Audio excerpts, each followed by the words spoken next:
Recording in progress. Preparing to prospect before your first call.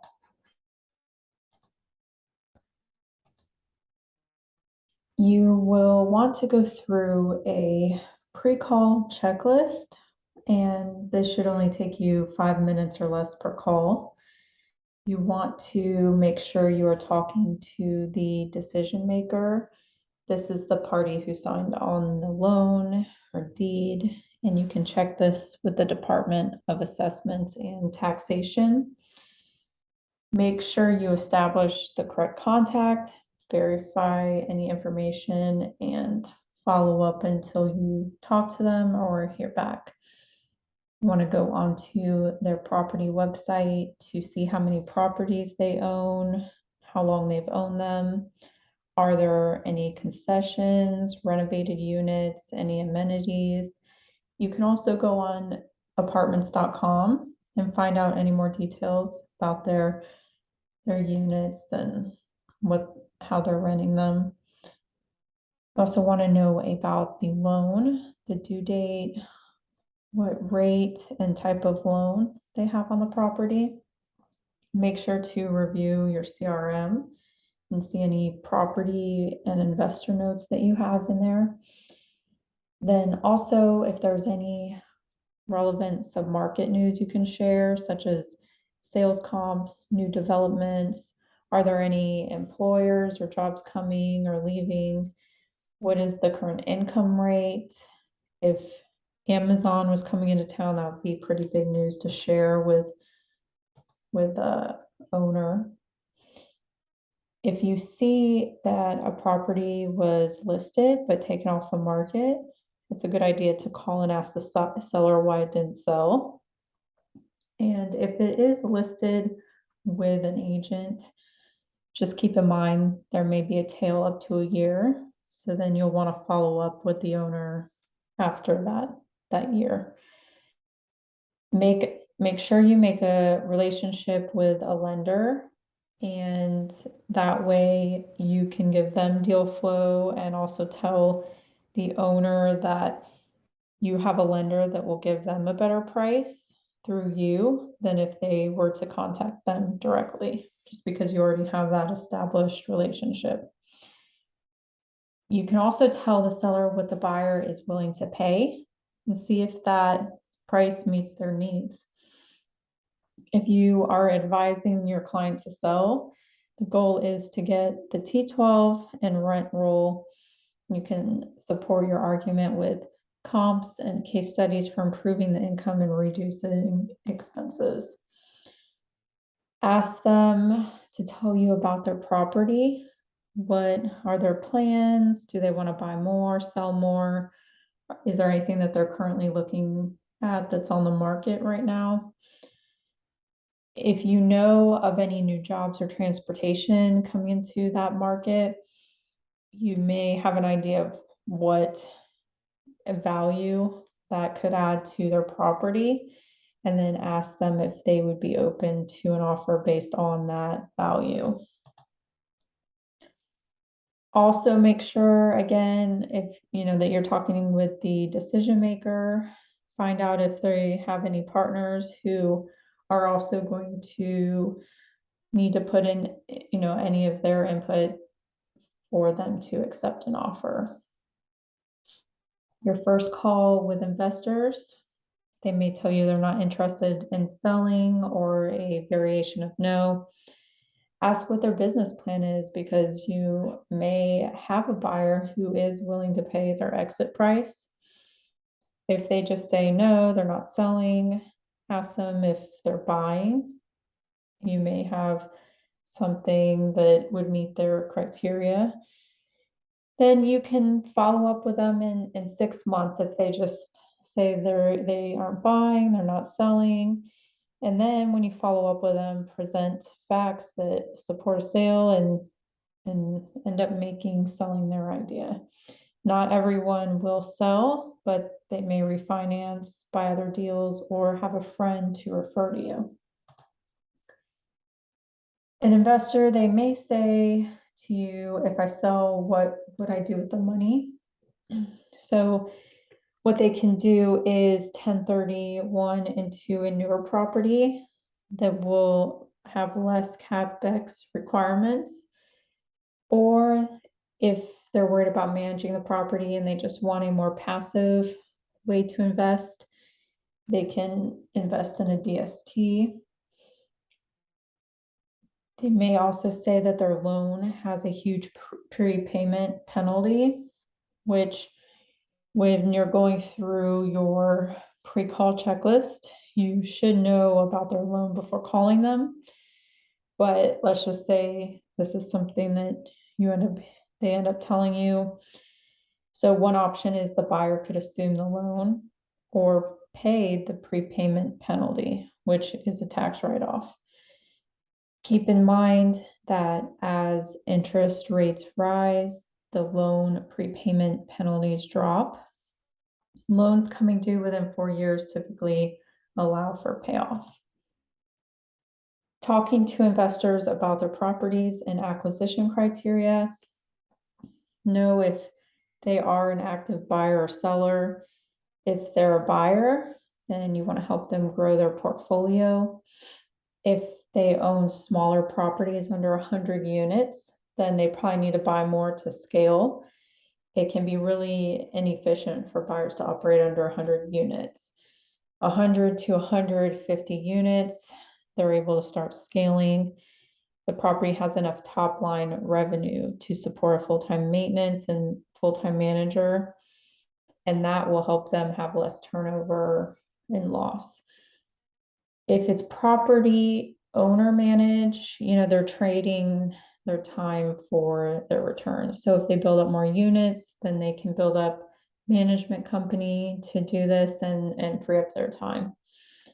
You also want to ask them, the buyer, what kind of tools can they give you when you're trying to find them a deal? Can they give you a non-refundable deposit? Can they close pretty quickly? Do they have good financing? Typically, new buyers, they should take risk in the beginning and post a non-refundable deposit. The best buyers close quickly, make large non-refundable deposits, and they're aggressive. And they do not have a track record of retrading. You want to find out who their debt is. If it's Fannie or Freddie, if it's a bank, they personally sign, non-recourse, how much do they leverage? You can say to them that we talked about what you want and how I can bring you value and how I can stand out against the competition by bringing you deals. What tools can you give me? So when I talk to a seller, I can say, John is the best buyer because, for instance, you give me a non-refundable deposit, you close in record time, you're an out-of-town buyer or have foreign equity, you have the 1031, you're building a management company, so you need to grow and need to buy. You want to make sure, look for a catalyst that makes them stand out amongst the other investors in the market. You also should know how they raise money and source. Could be they may have family and friends that want to invest. So just find out all this information. They may also ask you, what do you have for me to buy? So it's good to have property already in mind to let them know like what you're currently working on, or maybe the company you're working with has a listing or some other deals that they're working on, and you can bring that up and let them know. It's good to not lead with will you sell. It's good to you want to build a relationship with them and learn about their goals, their criteria, sweet spots.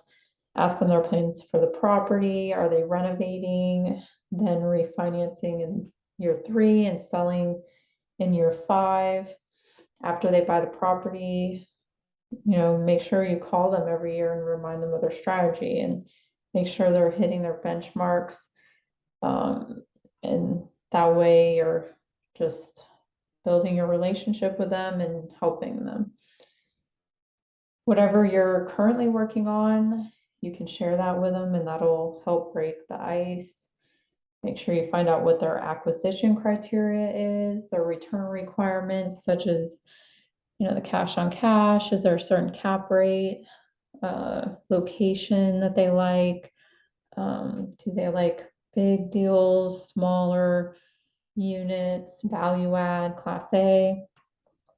You can ask them also about what multifamily they currently own, the number of units, is there a certain year built, loan type, what are the assessments, any renovated units.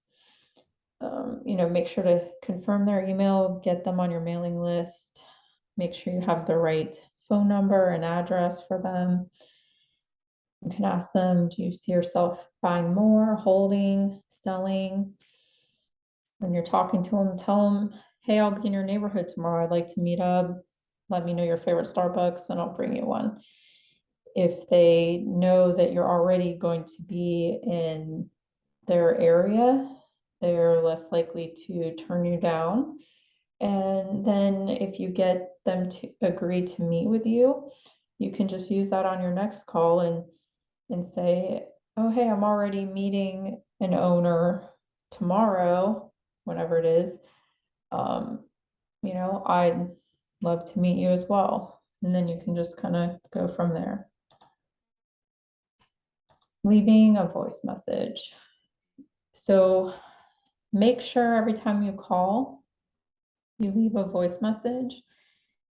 And if you do not get a response,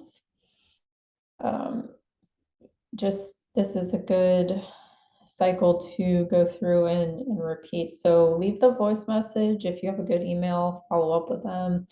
Set the calendar reminder to touch base in 48 hours and notate in your CRM that you called. Repeat this reminder 2 to 3 times until you hear back from them. Now, if you still do not talk with them, follow up in 90 days. If you do talk with them and they say they're not selling, follow up again in 6 months. Make sure you tell them your name, the reason you're calling, and give a call to action. Ask every owner if they would consider an unsolicited offer. Keep in mind your audience, they're CEOs, high net worth individuals who are rich, so make sure to respect their time. And again, if you call, always leave a voice message. And then again, if you have a good email, follow up with an email. Sending emails. You want to make sure you send short, single topic questions, personalize, and do not market or advertise. Just get to the point. Now, if you use a one topic, short email and bottom line everything, keeping it under 100 words, 2 to 3 sentences, you want to make sure you have a call to action. And then when they reply, then you can always provide them with more research and documents. Reinforce your call to action, cite a specific date and time, and send calendar invites when appropriate. If you sent an email but you did not get a response, call them and tell them you emailed them and to check their spam. Send the second email, making it shorter and posting a question. Set a calendar reminder to touch base tomorrow and notate in your CRM that you called. And then just again, repeat this reminder until you hear back from them. You want to send emails when you're setting a property tour, and you'd send a Google Calendar invite. Also, any post meetings or listing presentations, make sure you thank the meeting attendees, summarizing what you agreed to, and schedule the next steps. Set a reminder for yourself to follow up when it's appropriate. phone and CRM reminders. You want to make sure you set yourself reminders for all meetings and follow-ups. Google Calendar invites. Send a Google Calendar invite to all parties for all meetings, conference calls, and tours. And a good idea is to create email templates, which will save you a lot of time. And make sure you download the qualifying buyers sheet, which will have questions here, such as asking your buyers, like, what do they currently own? Why did they buy the deals they did? How do you manage your property? What is your acquisition criteria? And so on.